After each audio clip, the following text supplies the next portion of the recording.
Let's get right into it. Number 10.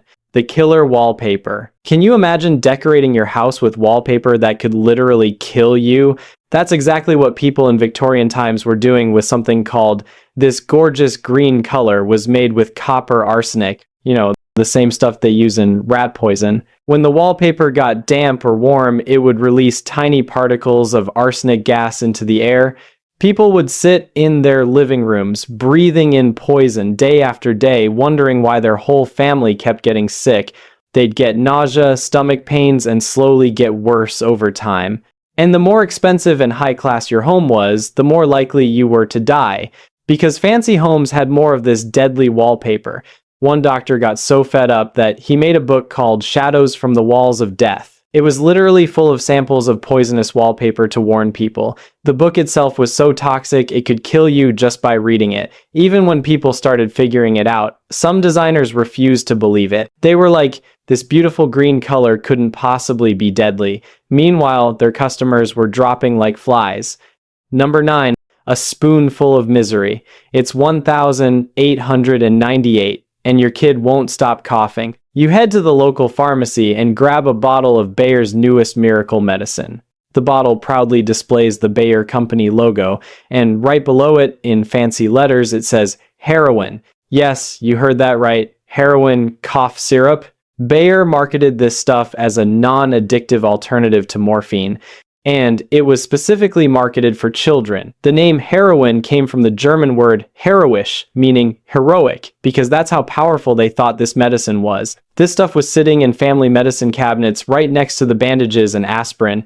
Parents would give their kids a spoonful whenever they had a cough. Completely unaware, they were basically serving up addiction for breakfast.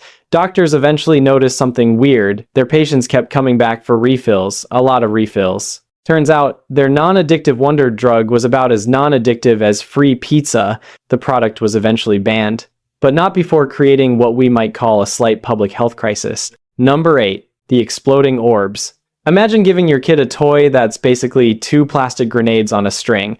That's exactly what parents did in the 1,960 seconds with clackers. These things were actually inspired by an ancient hunting weapon called the Boleadora, because apparently someone thought, hey, you know what would make a great children's toy? That thing gauchos used to break animal legs. The toy was simple. 2 hard acrylic balls attached to a string that you'd swing up and down. But when these acrylic balls hit each other too hard, they didn't just break, they exploded like tiny plastic grenades, sending sharp shards flying everywhere. Kids were basically playing with miniature bombs on strings. And where did most of these shards end up? Right in kids' eyes. The Society for the Prevention of Blindness had to step in and say, hey, maybe giving kids exploding plastic balls isn't the best idea, but by then, millions of these mini weapons had already been sold worldwide. The government finally stepped in and banned them. Number 7. Lawn darts. Imagine giving your kid a javelin and saying, have fun in the backyard. That's basically what parents in the 1,970 seconds were doing with lawn darts.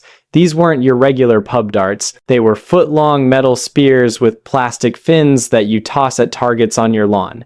The game was simple. Throw the dart up in the air and hope it lands in the target. But these backyard missiles weighed enough and had sharp enough tips to pierce a human skull like it was a melon. And they did, multiple times.